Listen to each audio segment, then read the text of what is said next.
August 5th, 1944. 2:14 p.m.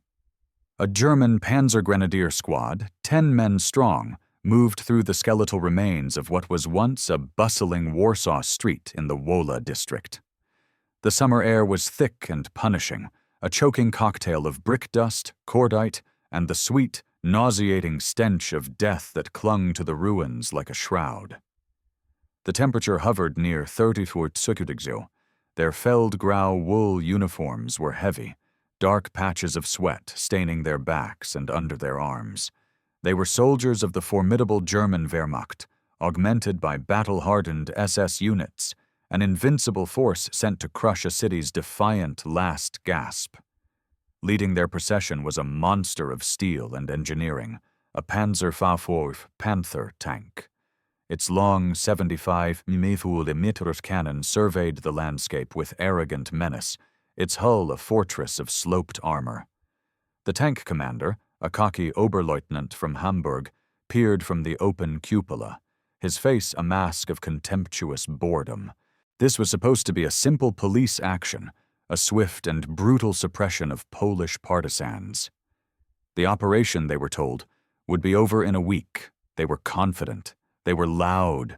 The rhythmic clatter of the Panthers' tracks and the crunch of the soldiers' hobnail boots on rubble echoed off the shattered facades of apartment buildings. They saw nothing but rubble and ghosts. They were catastrophically wrong. The first sign of attack was not a sound, but a flicker of movement from a third-story window. A dark shape arcing through the hazy afternoon light. It wasn't a grenade. It wasn't a rocket. It was a glass bottle, stoppered with a rag, a primitive, pathetic weapon. The Oberleutnant almost laughed. He had seen dozens of these Molotov cocktails. They were a nuisance, an annoyance that would scorch the paint but do little else to his 45-ton beast. The bottle shattered against the Panther's rear engine deck, right over the air intake grills. But this was different. Instead of a quick, clean burst of flame that would dissipate in seconds, a thick, gelatinous black substance erupted from the bottle. It didn't splash and run. It clung. It stuck to the steel grills like burning tar, a viscous, napalm-like nightmare that resisted gravity and momentum. A dense, oily black smoke poured out, and the fire burned with an impossible, ravenous intensity. The Oberleutnant's smirk vanished, replaced by a flash of confusion, then alarm. The smoke was being sucked directly into the engine's air supply.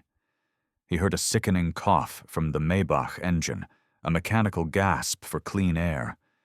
The Panther, a marvel of German industry, began to choke. Panic erupted inside the steel coffin. The driver frantically tried to engage the fire suppression system, but it was too late. The clinging, superheated fuel had seeped through the grills, igniting oil, rubber hoses, and the engine itself.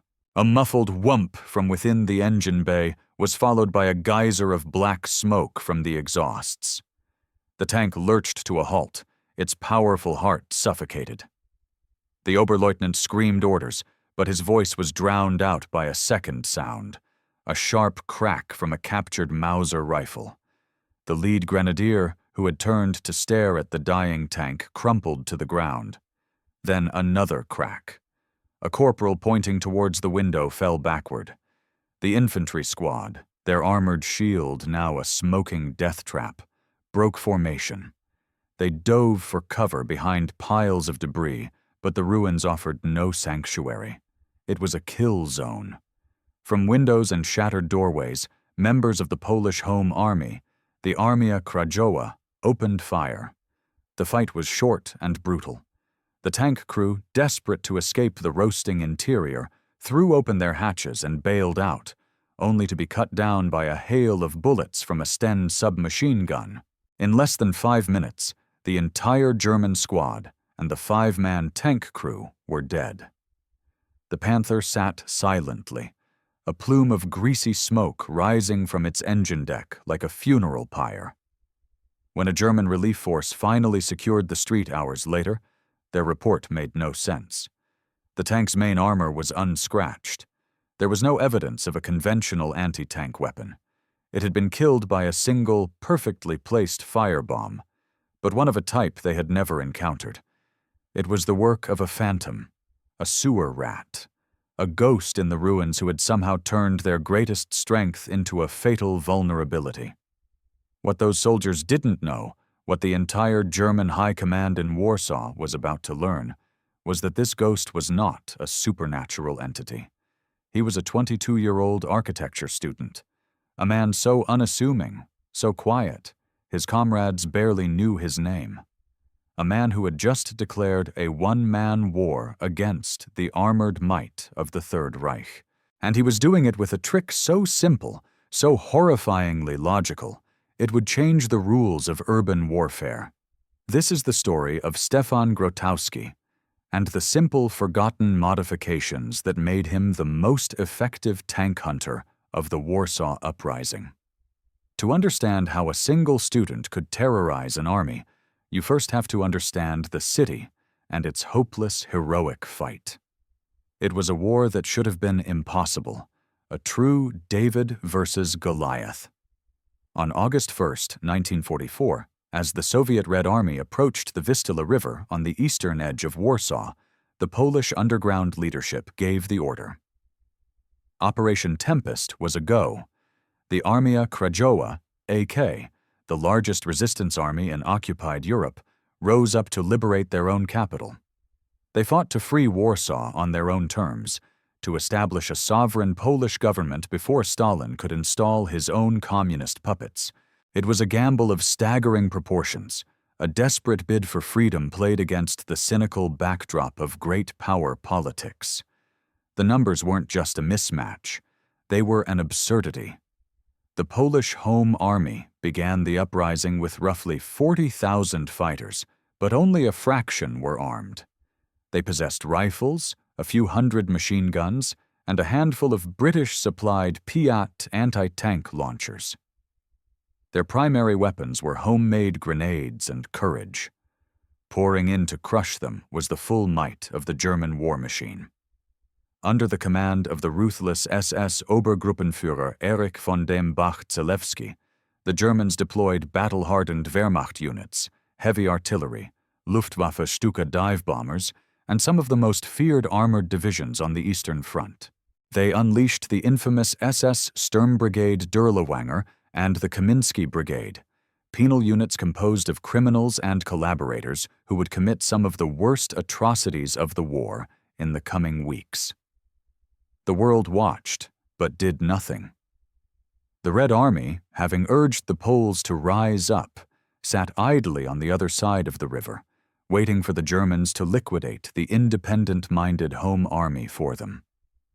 The Western Allies, constrained by logistics and Soviet intransigence, could only offer airdrops of supplies, most of which fell into German hands.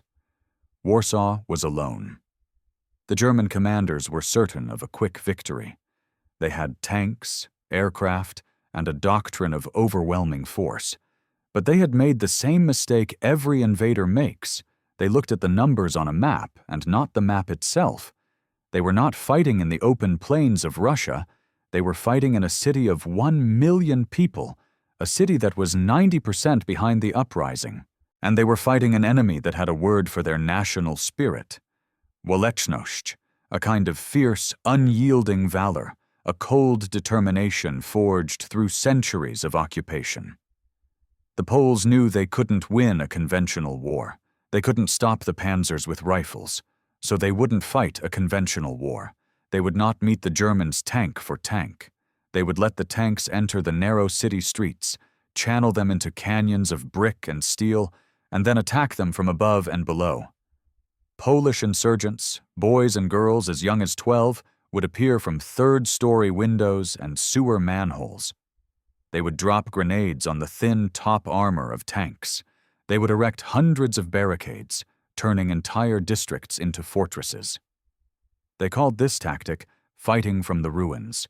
They would bleed the German columns, street by street, house by house, and then let the city itself do the real work. The city was the Poles' greatest ally. The labyrinthine sewer system became a hidden highway, allowing fighters to bypass German strongpoints. Interconnected basements and attics of apartment blocks became covered trenches. German soldiers in their conspicuous gray uniforms stood out like targets against the red brick dust. This was the nightmare the German army had walked into. And in the middle of this nightmare, in a cellar in the Wola district, was a quiet, thoughtful student. Stefan Grotowski was not a career soldier. He was from a middle-class family in the Śródmieście district. Before the war, he had been a promising student at the Warsaw Polytechnic, studying architecture. He loved the city's elegant lines, its blend of neoclassical and modern design. He knew its streets, its courtyards, its hidden passages. When the war started, his studies ended. He joined the underground, spending years in clandestine activities. When the uprising began on August 1st, he was 22 years old, assigned to the Radosław group.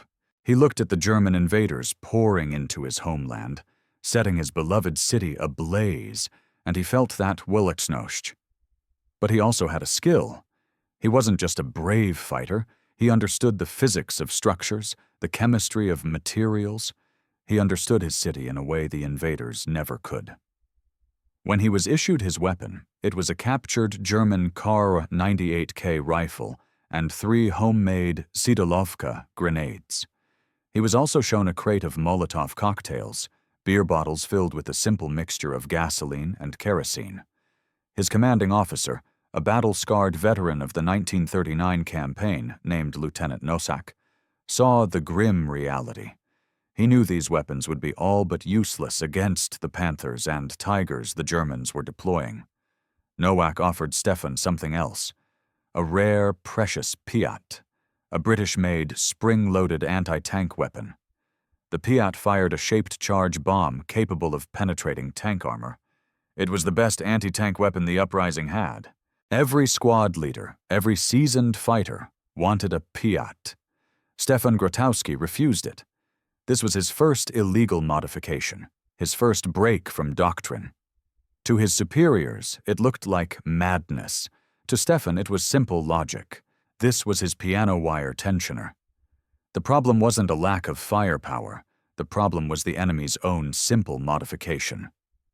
Stefan knew 3 things that the military manuals had not yet learned. First, the Piat was a weapon of ambush, effective only at very close ranges, often less than 50 meters. To use it, a soldier had to expose himself, and the weapon's powerful spring and backblast created a massive "shoot here" sign of dust and smoke. In the open streets of Warsaw, a Piat user was often a dead man after one shot. Second, the Germans had adapted. Their newer tanks, like the Panther, were equipped with Schürzen, thin plates of spaced armor hanging off the sides of the hull and turret. These plates were designed specifically to defeat shaped charge weapons like the Piat. They would detonate the warhead prematurely, dissipating its focused jet of molten metal before it could reach the main armor. The Piat, the Poles' best hope, had been rendered largely ineffective against the flanks of the very tanks they needed most to kill. Third, and most importantly, Stefan understood that trying to out-engineer the Germans was a losing game. They would always have thicker armor and bigger guns. The key was not to match their strength, but to attack a weakness they hadn't considered: their reliance on the internal combustion engine.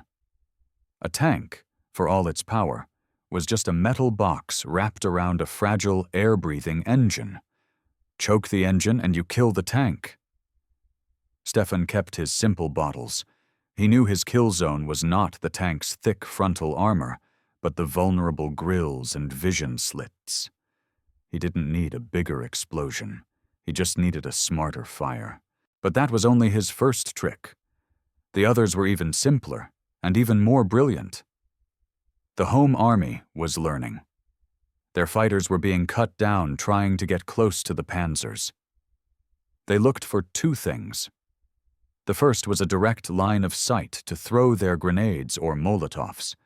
This meant exposing themselves in a window or at the edge of a barricade. To a trained German machine gunner, this was a fleeting but easy target. Stefan's solution. He didn't just find a spot, he created an opportunity. He would use his knowledge of architecture.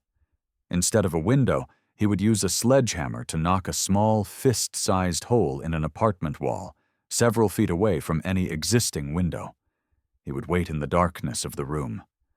When the tank passed, he had a custom-made, unexpected firing port. To the Germans below, there was no visible threat, just a solid brick wall. There was no silhouette to shoot at. There was only the sudden arc of a bottle from a place no one was looking. The second thing they looked for was the thrower himself. A man leaning out to throw a bottle is a visible target for a few crucial seconds. Stefan's solution for this was so simple, it was genius. He used gravity. He wouldn't throw the bottle at all. He would position himself on a higher floor, directly above the tank's expected path. As the tank passed beneath him, he would simply lean out and drop the bottle. It required incredible nerve to wait until the 45-ton machine was directly below, but it reduced his exposure time from seconds to a fraction of a second. A quick lean, a drop, and he was gone from the window before the tank crew even knew they were under attack. Think about this. A German tank commander is scanning the horizon with his high-powered optics. He's looking for the telltale black hole of a window with a man in it. He's looking for the smoke signature of a Piat. He's looking for a figure darting across a barricade. And Stefan Grotowski has none of it. He has no visible firing position. His attack comes from an unexpected angle. He is, for all intents and purposes, a ghost. He had used simple student's logic, the logic of a man who understood angles and materials, to become a perfect, invisible killing machine. And now he went to work. His routine was brutal. He would wake before dawn in a dusty cellar, sharing stale bread and ersatz coffee with his comrades. He would gather his materials, empty bottles, rags, and his precious mixture. Gasoline thickened with soap shavings and tar scraped from damaged roofs. He would stuff his pockets with homemade grenades, grab his rifle, and tell Lieutenant Nowak, "I'm going hunting." He would move alone or with a small team through the sewers or the interconnected attics, deep into the no-man's land of German-controlled streets. He'd find his spot, a derelict office building, a bombed-out apartment block overlooking a key intersection. He'd prepare his position, create his sapper's hole, and he would wait, and wait, and wait. The heat would bake the ruins. The stench of decay would be overpowering. Most men would grow anxious, would fidget, but Stefan had Weltschnost. He became part of the rubble. He was the city's anger given form. Then a target, a German Panther leading a patrol. Third floor, drop, a Stokayfz 251 half-track full of SS troops. Fourth floor, sapper's hole, throw, a Sturmgeschütz assault gun providing fire support. Second floor, drop. He never attacked from the same spot twice if he could help it.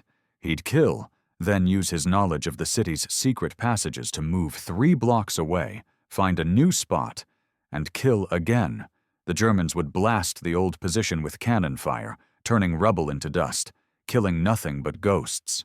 While they were doing that, Stefan was already engaging them from their flank. At the end of the day, he'd slip back to the Polish lines. Lieutenant Nowak would ask him for the count. Stefan, a quiet man, would just reply, 1 Panther. The next day, 2 half-tracks. The next day, a Panzer IV and an armored car. At first, the officers didn't believe it. The numbers were too high. They were impossible. No single infantryman takes out 4 armored vehicles in a week with firebombs. The doctrine said it was a weapon of desperation, not precision. The numbers didn't match the manual, so they sent an observer with him. The observer, a hardened 19-year-old corporal named Marek, came back at the end of the day, his face pale, covered in dust, and shaking. He confirmed every single kill. The student wasn't lying. On August 7, 1944, during the height of the Wola massacre, Stefan took out 3 German armored vehicles. On August 12th, as the fighting moved to the Old Town, he destroyed 2 tanks and disabled a 3rd. On August 19th, while the German High Command was planning their final assault on the Old Town, Stefan Grotowski went hunting in the ruins near the Bank Square. His tally for that day: 2 Panther tanks and a Brummbär assault vehicle. This wasn't war. This was an extermination. The front line in Warsaw's Old Town was a meat grinder. The Germans had encircled the district, relentlessly pounding it with 600mm siege mortars and waves of infantry. The Poles, outnumbered and outgunned, fought for every building.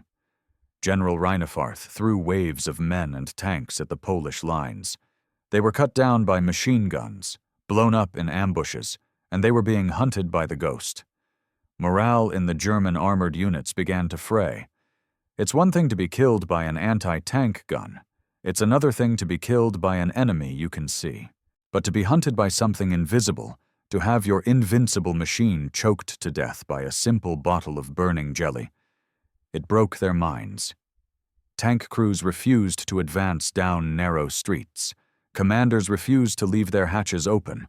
They would button up for safety, and Stefan would drop a grenade on their engine deck. They would park near a building for cover, and a wall that was solid a second before would suddenly spit fire.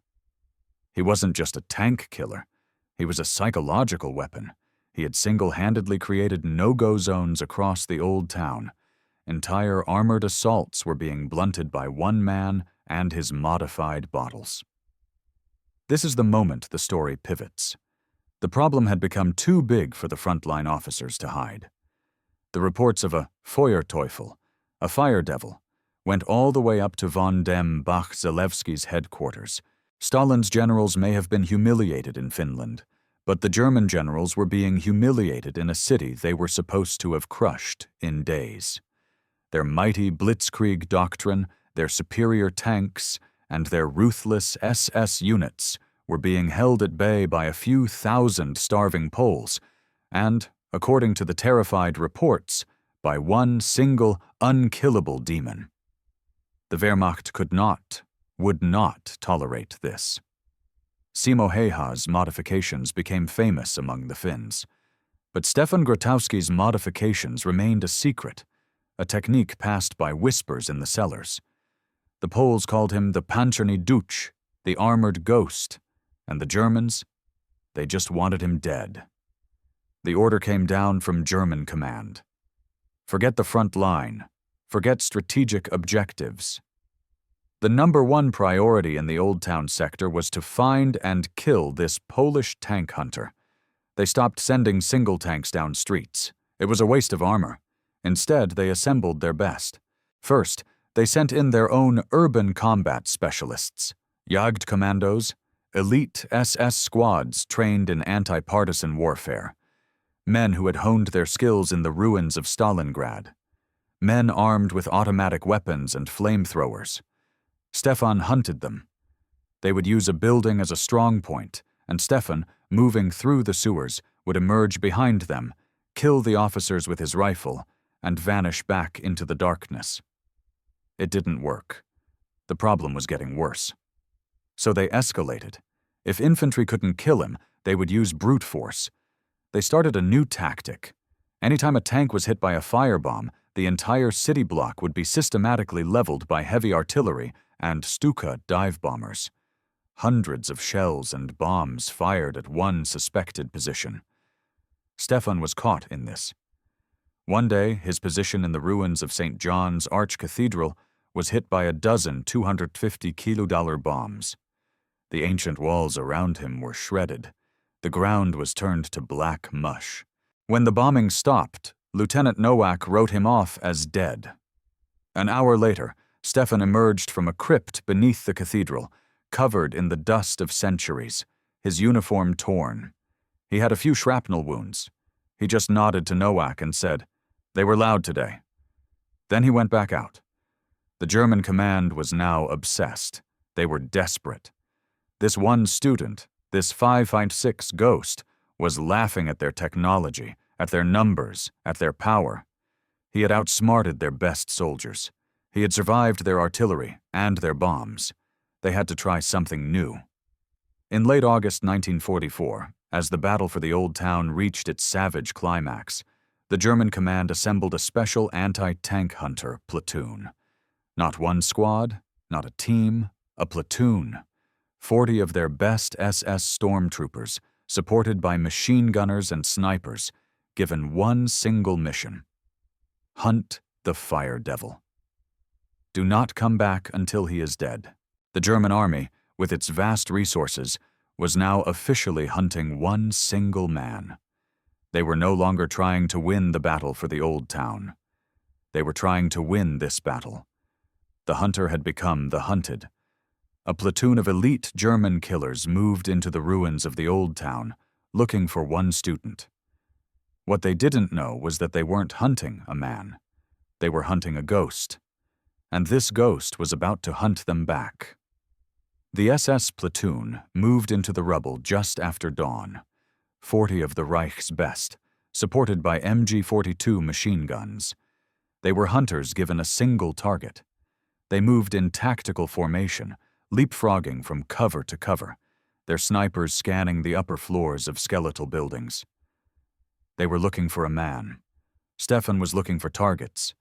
He wasn't in the buildings. He was in the sewer, 20 meters from their path, peering through a storm drain grate. His face was caked in filth, the air thick with the stench of sewage.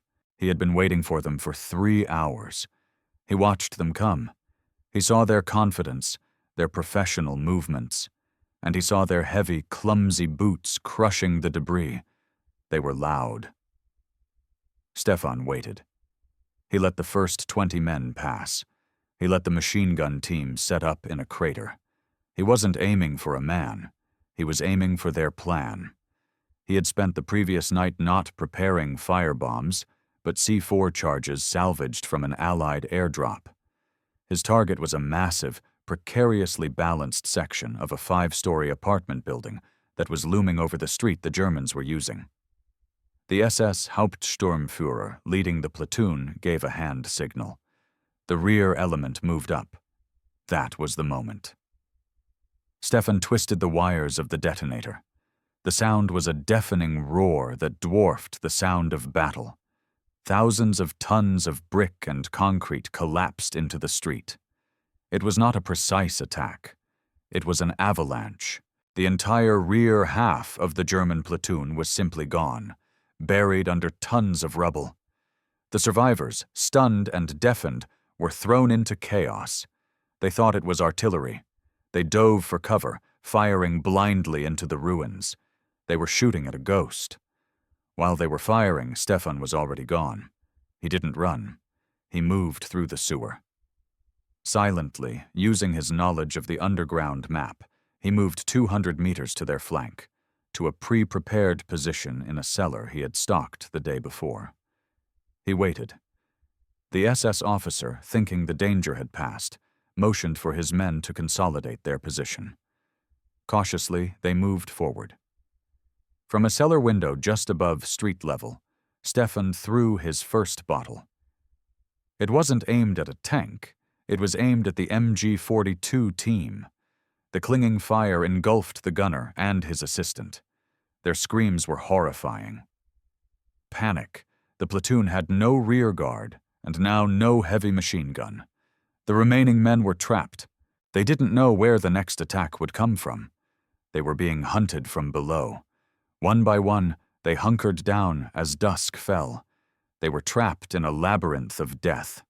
Stefan and his small squad of 3 other fighters began to hunt them through the ruins. A rifle shot from one direction, a grenade from another, a burst of submachine gun fire from a third. Stefan used his firebombs not to kill, but to illuminate targets, throwing them against walls to cast the German soldiers in stark silhouette. The firefight lasted all night. The elite SS platoon, trained to be hunters, were systematically dismantled. They were masters of open warfare, but here, in the rubble, they were amateurs. The city was a weapon, and Stefan was its master. The next morning, a Polish patrol found 36 German bodies. The elite anti-tank hunter platoon was gone. This was no longer a battle. This was a haunting. The psychological terror the Fire Devil inflicted was now more devastating than the physical damage. We know this not from Polish reports, but from the diaries of the German soldiers who faced him. A soldier named Klaus in the 19th Panzer Division wrote a letter to his brother that was recovered months later. "Brother, this is not Stalingrad. This is worse. In Stalingrad we fought an army. Here we fight the city itself. We do not fear the Poles. We fear the silence between the explosions. In our doctrine, silence means safety. Here, silence means they are watching. When the Stukas leave, our hearts stop. We know he is out there. We know he is looking at our tank. The silence is the Fire Devil." Klaus wrote about the rules of survival in the old town. Rule 1. You never advance down a street wider than your tank is long. It is a trap. The ghost is watching from above. We know this.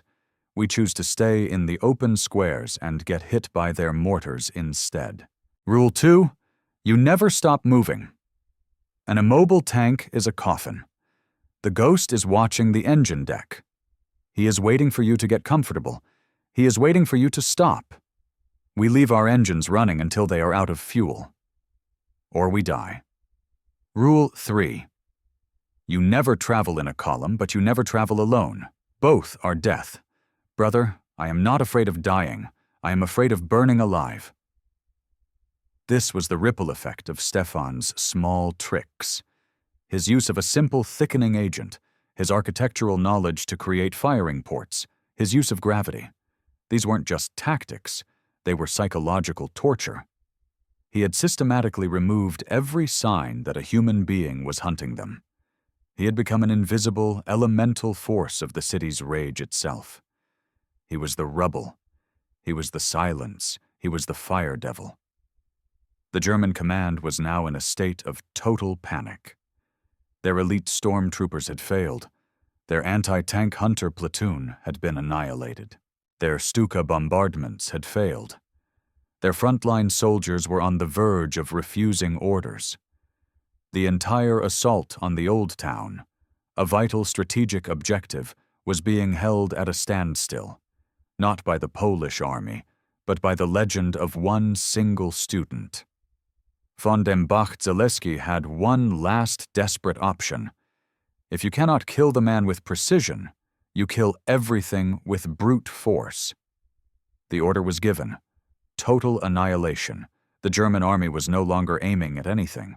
They were going to systematically erase the entire Old Town, 1 square meter at a time.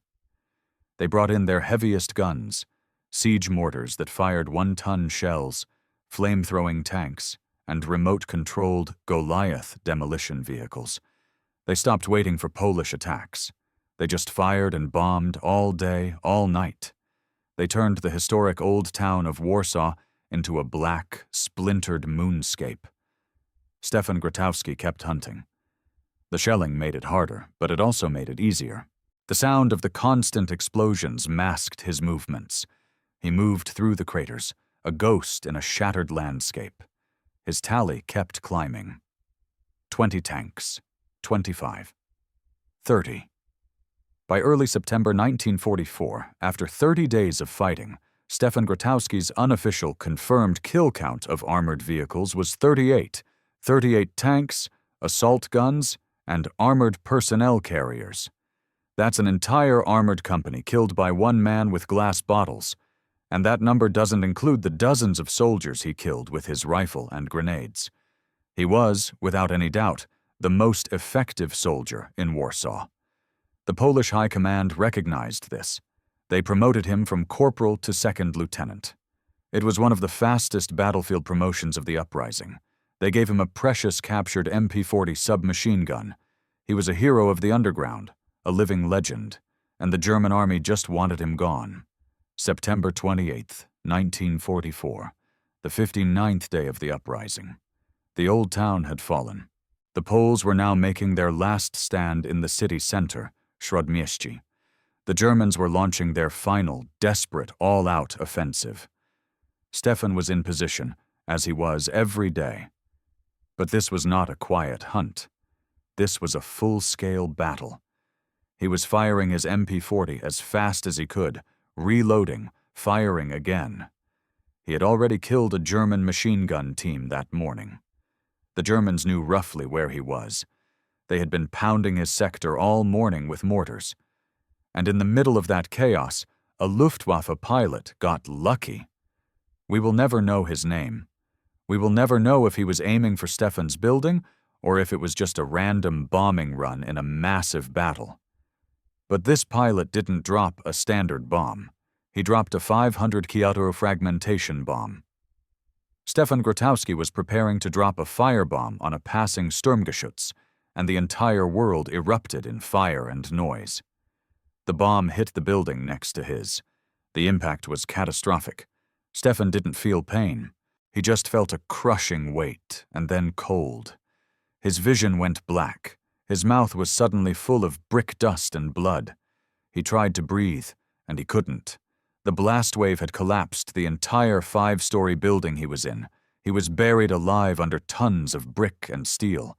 He fell deep into unconsciousness, bleeding from a dozen wounds, his leg crushed under a concrete beam. His fellow soldiers, who had been fighting nearby, saw the building collapse. They raced to the position, expecting to find their hero's body. What they found was a mountain of rubble. One soldier said later, the whole block was gone. They tried to dig, but the German advance was relentless. They were forced to fall back. The man who had become a legend, the man who had held back an army, the fire devil, was dead. Buried in the city he died to protect. The uprising was almost over. The German army was finally breaking through.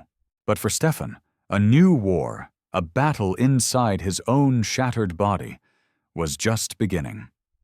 4 days later, a Polish rescue team, digging for survivors in a lull in the fighting, heard a faint sound, a tapping.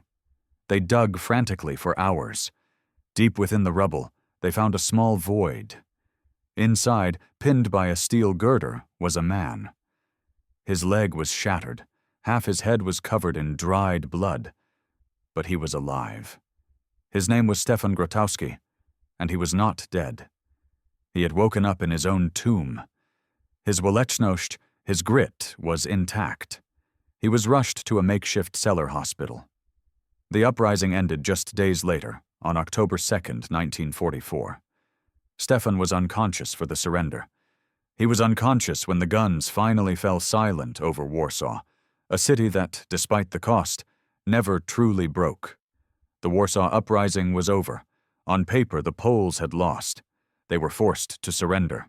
The Germans, in an act of barbaric revenge, systematically destroyed the 90% of the city that was still standing.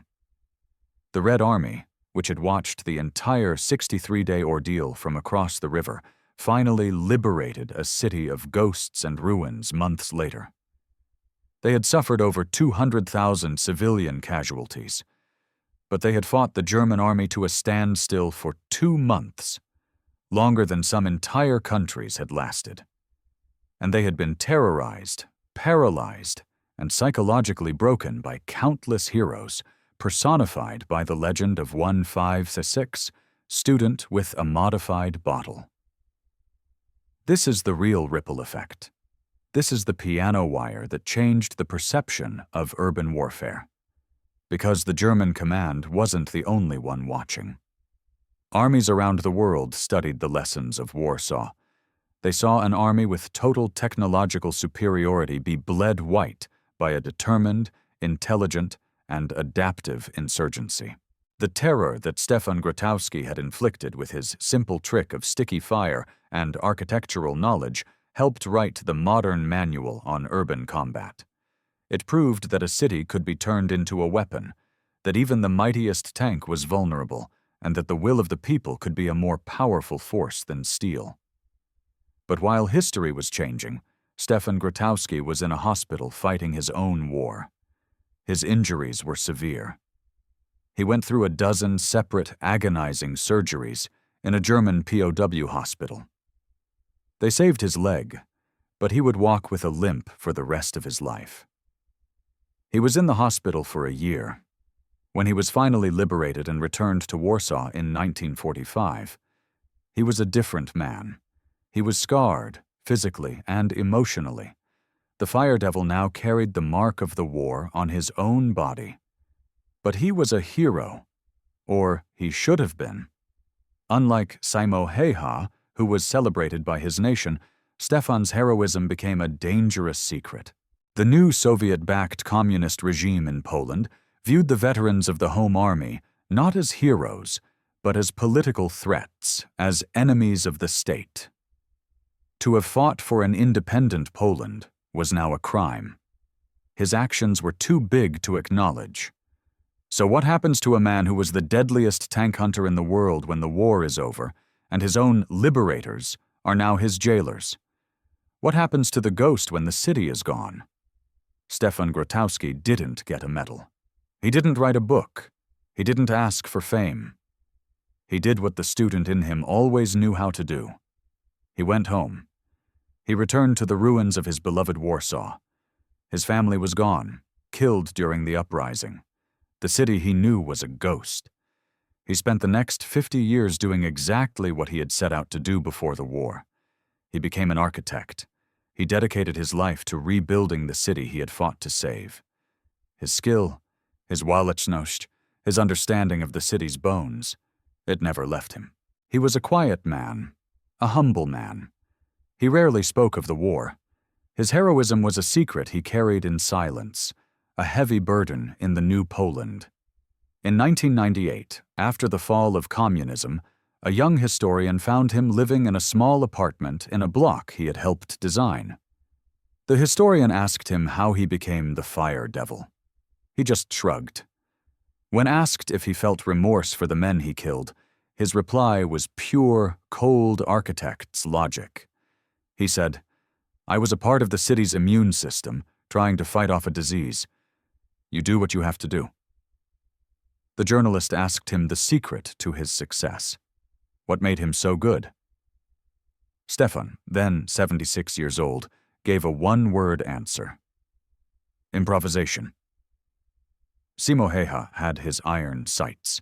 Stefan Grotowski had his sticky fire. Both men saw a problem that the experts and the doctrine had missed. The experts saw thick armor. Stefan saw an air intake. The experts saw doctrine. Stefan saw rubble. The experts saw regulations. Stefan saw survival. Stefan Grotowski died in 2009 at the age of 87. He was buried in Powązki Cemetery, a quiet hero in the city he had both defended and rebuilt. He remains to this day a symbol of the forgotten heroes of Warsaw. That's how wars are truly fought. Not always by grand strategies or massive armies, but by the quiet waleczność of individuals, by a farmer in Finland who uses the cold itself as a weapon, and by a student in Warsaw who turned the very rubble at his feet into an instrument of defiance. If you found this story as compelling as we did, please take a moment to like this video. It helps us share more forgotten stories from the Second World War. Subscribe to stay connected with these untold histories. Each one matters. Each one deserves to be remembered. And we'd love to hear from you. Leave a comment below telling us where you're watching from. Our community spans from Texas to Tasmania, from veterans to history enthusiasts. You're part of something special here. Thank you for watching. And thank you for keeping these stories alive.